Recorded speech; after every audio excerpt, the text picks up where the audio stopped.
العظيم والصلاة والسلام على من كان نبيا وآدم بين الماء والطين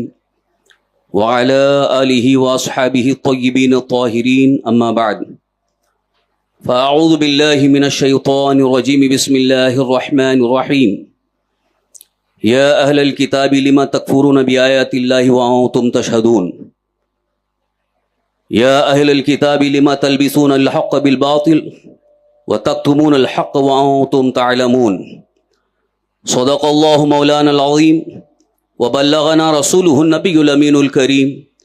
ونحن على ذلك لمن الشاهدين والشاكرين والحمد لله رب العالمين. حاضرین سن اجتماع، برادران اہل سنت، قابل احترام بزرگوں، دوستو، السلام علیکم ورحمۃ اللہ وبرکاتہ. حصول برکت کے لیے آئیے ہم اور آپ مل کر بڑے ہی ادب و احترام اور خلوص و محبت کے ساتھ بارگاہ رسالت مآب صلی اللہ تعالی وسلم میں ہدیہ درود و سلام پیش کر لیں. الصلاۃ والسلام علیک یا رسول اللہ، الصلاۃ والسلام علیک یا نبی اللہ، الصلاۃ والسلام علیک یا نور اللہ وعلی آلک واصحابک یا حبیب اللہ صلی اللہ تعالی علیہ وسلم. حضرات گرامی، اعلان کے مطابق آج کے روح پرور سنی اجتماع میں جو میرا عنوان ہے ایمان بالرسالت کے تقاضے. ایمان بالرسول کسے کہا گیا یا اس کے تقاضے کیا ہیں، اس بات کو اچھی طرح سے سمجھنے کی ضرورت ہے.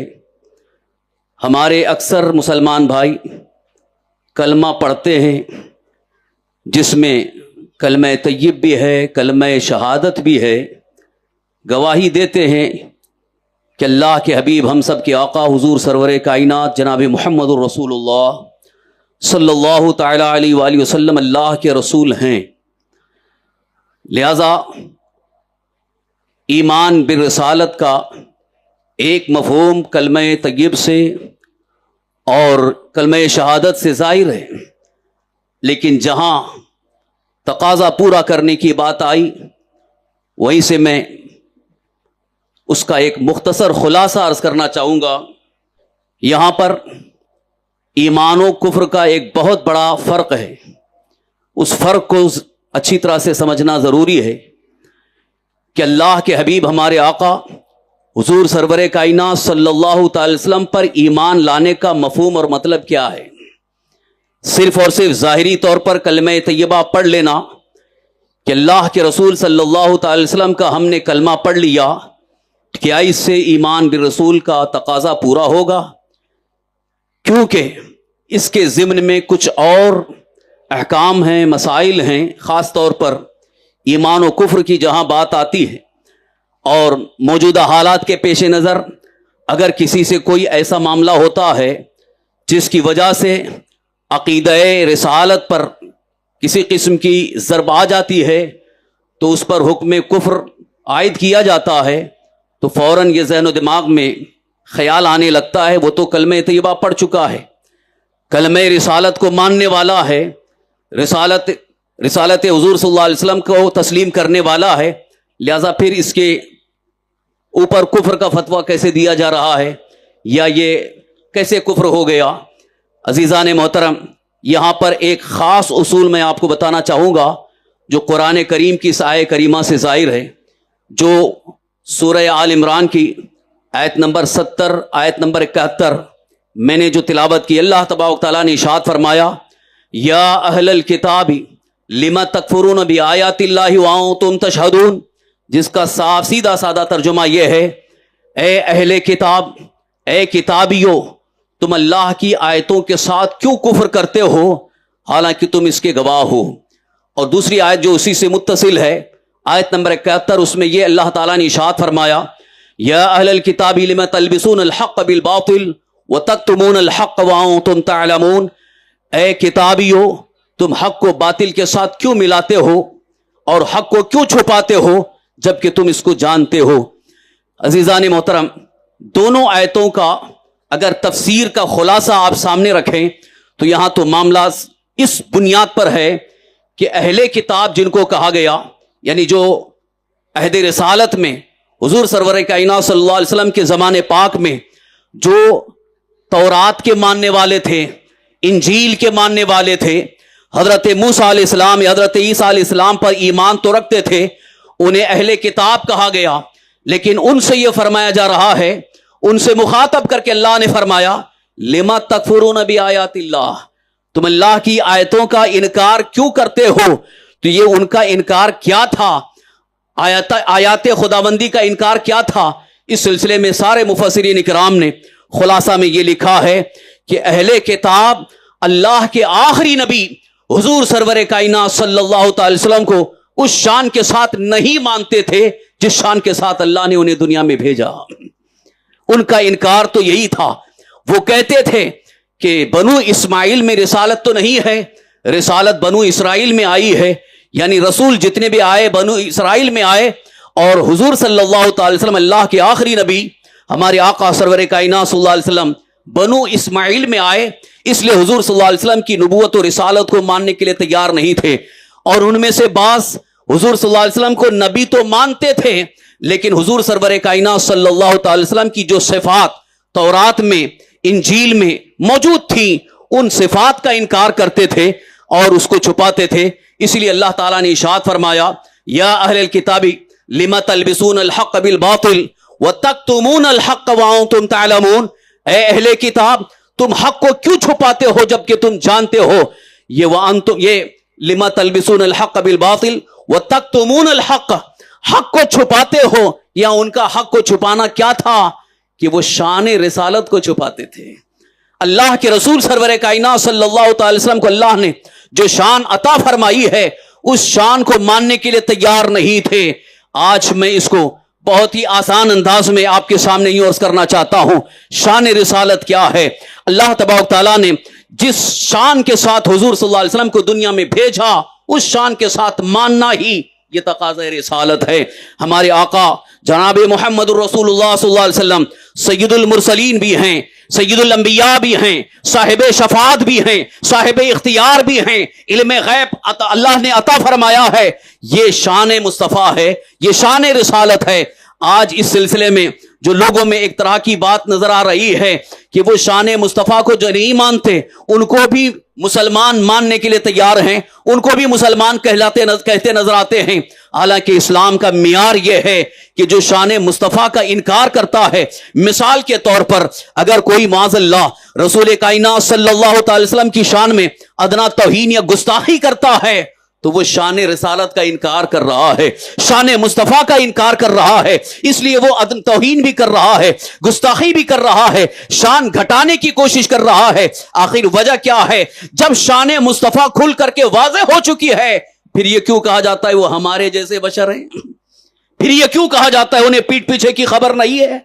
پھر یہ کیوں کہا جاتا ہے انہیں کسی چیز کا اختیار نہیں ہے؟ یہاں صاف طور پر جو اہل کتاب کا معاملہ تھا وہی معاملہ آج کل کے وہابیوں کا ہے، جو کیونکہ یوں کہتے ہیں کہ وہ رسول اعظم صلی اللہ علیہ وسلم نہیں ہیں، انہیں شفاعت کا اختیار نہیں ہے، انہیں کسی چیز کا اختیار نہیں ہے، بلکہ باضابطہ کتاب میں یہ لکھا ہوا ہے کہ جس کا نام محمد یا علی ہے وہ کسی چیز کا مالک و مختار نہیں ہے۔ عزیزان محترم، یہ شان رسالت کا انکار حقیقت میں کفر ہے، اور شان رسالت کا انکار کرنے کی بنیاد پر اور بارگاہ مصطفیٰ میں توہین اور گستاخی کرنے کی بنیاد پر کفر کا فتویٰ جاری ہوتا ہے، جس کی بنیاد پر آج بھی کچھ لوگ کنفیوژن میں ہیں اور کشمکش میں ہیں کہ یہ کفر کا فتویٰ ان پر کیوں دیا گیا ہے۔ میں اس کا خلاصہ آپ کے سامنے عرض کر کے اب گفتگو اختتام کی طرف لاتے ہوئے آپ کو یہ پیغام دینا چاہتا ہوں کہ شان مصطفیٰ کو ماننا یہی اصل ایمان ہے، یہی اصل ایمان ہے۔ شان مصطفیٰ کو ماننا یہی اصل ایمان ہے۔ اور اعلیٰ حضرت امام اہل سنت مجدد دین و ملت شاہ امام محمد رضا قدس سرہ ایک بہترین شعر بھی پیش فرماتے ہیں، بارگاہ مصطفیٰ میں نعت بھی لکھتے ہیں، تو یوں عرض کرتے ہیں انہیں جانا انہیں مانا نہ رکھا غیر سے کام، للہ الحمد میں دنیا سے مسلمان گیا۔ میں عرض کر رہا تھا ایمان کے لیے اہم اور ضروری چیز جس کی طرف آج کل بہت ہی کم لوگوں کی توجہ ہو پاتی ہے، عزیزان محترم آپ نے بارہا سنا ہوگا، ایمان کے لیے دو بڑی اہم بنیادیں ہیں۔ ایک تو عقیدہ توحید ہے اور دوسری عقیدہ رسالت ہے. آج عقیدہ توحید کی آڑ میں عقیدہ رسالت پر اس طرح سے حملہ کیا جا رہا ہے کہ عقیدہ توحید بھی ایمان کے لیے ضروری ہے. عقیدہ توحید کا مطلب اللہ کی وحدانیت کا اقرار کرنا، یعنی اللہ تعالیٰ کو ایک ماننا، اس کے ساتھ کسی کو شریک نہ ٹھہرانا، اور اللہ تبارک تعالیٰ کی جو صفات ہیں ان تمام صفات کو لامحدود غیر فانی ماننا، وہ عقیدہ توحید میں شامل ہے. اللہ تبارک تعالیٰ کے جتنے بھی اللہ تبارک تعالیٰ کی ذات اور اس کی صفات، اور اللہ تبارک تعالیٰ کی صفات میں جتنے صفات ہیں وہ اللہ تبارک تعالیٰ کی خود ذاتی ہیں، کسی نے عطا نہیں کیا ہے. یہ ماننا یہ عقیدہ توحید سے ہے. اس کی بھی ایک لمبی گفتگو ہے، میں یہاں پر بڑے اختصار کے ساتھ یہ عرض کر رہا ہوں کہ ساتھ ہی ساتھ عقیدہ رسالت بھی ایمان کے لیے ضروری ہے. اسی لیے جو ہمارا پہلا کلمہ ہے، جس کو ہم کلمہ طیبہ پہلا کلمہ کہتے ہیں، لا الہ الا اللہ محمد الرسول اللہ، اللہ کے سوا کوئی معبود نہیں، محمد صلی اللہ علیہ وسلم اللہ کے رسول ہیں. دو حصے آپ کو نظر آ رہے ہیں، ایک طرف لا الہ الا اللہ یہ عقیدہ توحید کا اظہار ہے، اور محمد الرسول اللہ یہ عقیدہ رسالت کا اظہار ہے. اگر کوئی صرف لا الہ الا اللہ پڑھتا ہے تو وہ عقیدہ توحید کا تو ماننے والا ہے، لیکن عقیدہ رسالت کا انکار کر رہا ہے، تو اس بنیاد پر وہ مومن نہیں ہے، ایمان والا نہیں ہے. اب یہاں پر آپ اس بات کو اچھی طرح سے سمجھ سکتے ہیں کہ اہل کتاب میں سے اکثر اہل توحید تھے، یعنی اللہ کی وحدانیت کا اقرار کرتے تھے، اللہ تبارک تعالیٰ کو ایک مانتے تھے، اللہ کے نبی حضرت موسیٰ علیہ السلام کو بھی مانتے تھے، ان پر نازل شدہ کتاب تورات کو بھی مانتے تھے، لیکن اس کے باوجود وہ مومن نہیں ہیں. وجہ اس کی یہ ہے کہ وہ اللہ کے آخری نبی ہمارے آقا حضور سرور کائنات صلی اللہ تعالی وسلم کو نہیں مانتے تھے، ان کا ایمان نہیں تھا. آج بھی اگر کوئی شخص صرف اور صرف عقیدہ توحید کو ماننے کا اقرار کرتا ہے، عقیدہ رسالت کو نہیں مانتا ہے، تو وہ شریعت مطہرہ کی نظر میں مومن نہیں ہے، ایمان والا نہیں ہے. یہیں سے یہ بھی عرض کرنا چاہتا ہوں، اللہ تبارک تعالیٰ نے اپنے حبیب ہمارے آقا حضور سرور کائنات صلی اللہ تعالی وسلم کو جس شان کے ساتھ دنیا میں بھیجا، اس شان کے ساتھ ماننا بھی یہ ایمان کا تقاضا ہے، عقیدہ رسالت کا تقاضا ہے. اس میں سے ایک چیز جو آج بہت ہی زیادہ اہم اور ضروری میں سمجھ رہا ہوں کہ ہمارے آقا حضور سرور کائنات صلی اللہ علیہ وسلم اللہ کے آخری نبی ہیں. اللہ تعالیٰ نے حضور رحمت عالم صلی اللہ تعالی وسلم کو خاتم النبیین بنا کر کے بھیجا. خاتم النبیین کا مطلب ہی یہ ہے کہ اللہ کے نبی ہمارے آقا حضور سرور کائنات صلی اللہ علیہ وسلم اللہ کے سب سے آخری نبی ہیں، آپ کے بعد کوئی نبی نہیں آ سکتا. اور حدیث پاک میں بھی ہے، حضور سرور کائنات صلی اللہ علیہ وسلم نے ارشاد فرمایا، انا خاتم النبیین لا نبی بعدی، میں آخری نبی ہوں، میرے بعد کوئی نبی نہیں آ سکتا. آج اگر کوئی حضور صلی اللہ علیہ وسلم کو خاتم النبی نہ مانے تو مسلمان نہیں ہے، وہ ایمان والا نہیں ہے، کیونکہ یہاں عقیدہ رسالت کا تقاضا یہ ہے کہ حضور سرور کائنات صلی اللہ علیہ وسلم کو خاتم النبیین بھی مانا جائے. اسی بنیاد پر دور حاضر میں قادیانیوں پر کفر کا فتویٰ بھی ہے کہ وہ حضور صلی اللہ علیہ وسلم کو خاتم النبیین نہیں مانتے، بلکہ آپ کے بعد نبی کے آنے کا امکان بھی مانتے ہیں، اور غلام احمد قادیانی کو انہوں نے نبی تسلیم کر لیا ہے. لہذا یہاں سے عقیدہ رسالت کے تقاضے کے حوالے سے یہ بھی عرض کرنا چاہتا ہوں کہ حضور سرور کائنات صلی اللہ تعالی وسلم کو آخری نبی ماننا یہ ہمارے ایمان کا تقاضا ہے، ایمان برسالت کا تقاضا ہے. لہذا اس پر مضبوطی سے قائم رہنا ضروری ہے. کوئی بھی کسی طرح کی دلیل سامنے لے آئے، کسی بھی طرح سے تمہیں گمراہ کرنے کی کوشش کرے، تو وہاں صاف یہ کہہ دینا ہوگا کہ قرآن و حدیث سے جو عقیدہ ہمیں ملا ہے یقیناً وہی عقیدہ صحیح ہے، کیونکہ اللہ تعالیٰ نے ارشاد فرمایا، ما کان محمد ابا احد من رجالکم ولکن رسول اللہ وخاتم النبیین. یہاں پر صاف طور پر اللہ عز و جل نے اپنے حبیب سرور کائنات صلی اللہ علیہ وسلم کو خاتم النبیین فرمایا ہے، اور حضور رحمت عالم صلی اللہ علیہ وسلم کی حدیث سے بھی یہ ثابت ہے. پتہ چلا عقیدہ رسالت کا تقاضا یہ ہے کہ حضور صلی اللہ علیہ وسلم کو خاتم النبیین مانا جائے.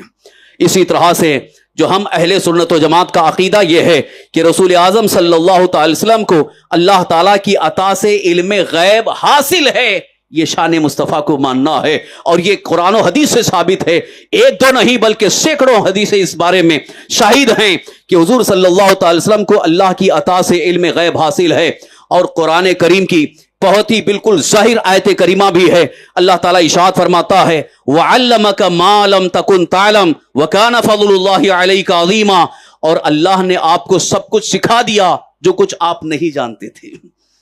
یہی عقیدہ رسالت کے تقاضے کو پورا کرتے ہوئے ہمارے تمام علماء اہل سنت نے حضور سرور کائنات صلی اللہ تعالی وسلم کے لیے علم غیب مانا ہے، اور انہی کی ترجمانی اعلیٰ حضرت امام اہل سنت مجدد دین و ملت شاہ امام محمد رضا قدس روح کتابیں تصنیف فرما کر اور اشعار پیش کر کے یوں پیش فرماتے ہیں، اور کوئی غیب کیا تم سے نہاں ہو بھلا، جب نہ خدا ہی چھپا تم پہ کروڑوں درود.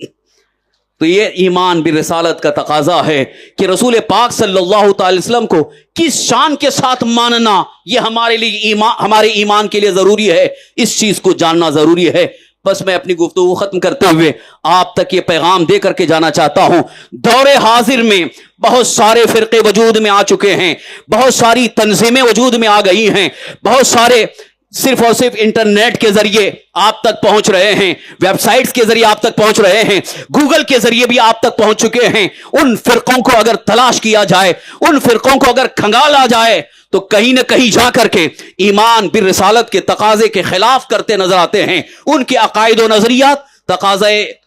عقیدہ رسالت کے خلاف نظر آتے ہیں. اس لیے آج کے اس دور میں اگر ایمان پر ثابت قدم رہنا ہے، بارگاہ الہی میں ایمان تمہارا مقبول ہو جائے، اس بات کی اگر تمنا اور خواہش ہے تو اہل سنت و جماعت کے عقائد پر قائم رہیں، جس کو آج ہم اپنی زبان میں بلکہ تمام علماء اہل سنت جس کو آج مسلک اعلیٰ حضرت کہتے ہیں، یقیناً یہی ایمان بالرسالت کا تقاضا ہے. ہمارے دادا مرشد حضور سید احسن العلماء سید شاہ مصطفیٰ حیدر حسن رحمۃ اللہ تعالی علیہ سے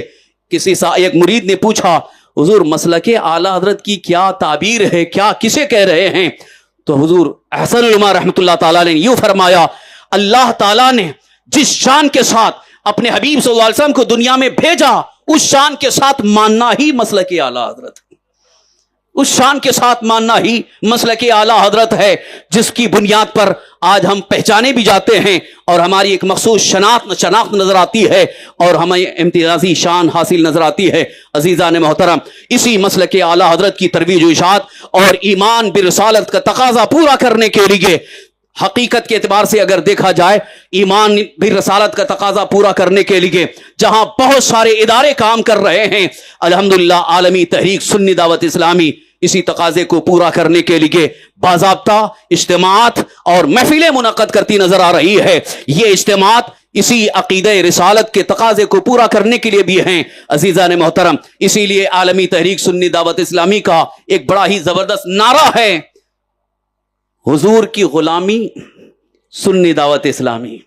یہ جو نعرہ دیا گیا ہے وہ اسی بنیاد پر تاکہ تمام مسلمانوں کو اس بات کا علم حاصل ہو جائے کہ یقیناً عقیدہ توحید تو ہمارے پاس پہلے ہی سے تھا، لیکن عقیدہ رسالت پر ضرب لگانے کے لیے بہت ساری تنظیموں نے، بہت ساری تحریکوں نے اپنی ساری توانائی صرف کر دی، اور تحریک سنی دعوت اسلامی انہی کے خلاف ہو کر کے یہ عقیدہ دیتی ہے کہ حضور کی غلامی سنی دعوت اسلامی یعنی غلامی مصطفیٰ میں زندگی گزارنا، یہ عقیدہ رسالت کا تقاضا پورا کرنا ہے. غلامی مصطفیٰ میں زندگی گزارنا عقیدہ رسالت کا تقاضا پورا کرنے کے لیے ایک بہترین راستہ بھی ہے. اور یاد رکھو، اسی بات پر یقین بھی رکھو، جو واقعی صحیح معنوں میں غلام مصطفیٰ بن جاتا ہے اس کی نماز اللہ کی بارگاہ میں مقبول ہے، اس کے روزے مقبول ہیں، اس کی زکوٰۃ مقبول ہے، اس کا حج مقبول ہے، اس کی نیکیاں مقبول ہیں. اور جو ادھر سے کٹا اس کی نہ نماز مقبول ہے، نہ اس کا روزہ مقبول ہے، نہ کوئی عبادت مقبول ہے. ثابت ہوا جملہ فرائض فروع ہیں، اصل الاصول بندگی اس تاجور کی ہے. اللہ تعالی ہم سب کو اپنے حبیب حضور رحمت عالم صلی اللہ تعالی وسلم کی سچی محبت اور صحیح معنوں میں تعظیم عطا فرمائے، اور حضور صلی اللہ علیہ وسلم کی غلامی میں زندگی گزارنے کا سلیقہ عطا فرمائے، اور ایمان پر ہمیں زندہ رکھے. تمام بد مذہبوں سے، بد دینوں سے اللہ ہم سب کو محفوظ رکھے اور ایمان ہی پر ہمیں خاتمہ نصیب فرمائے. آمین بجاہ النبی الامین علیہ الصلاۃ والتسلیم. وما علینا الا البلاغ المبین. السلام علیکم ورحمۃ اللہ وبرکاتہ. استغفر اللہ ربی من کل ذنب واتوب الیہ. لا الہ الا اللہ محمد رسول اللہ صلی اللہ تعالی علیہ وسلم. السلام علیکم.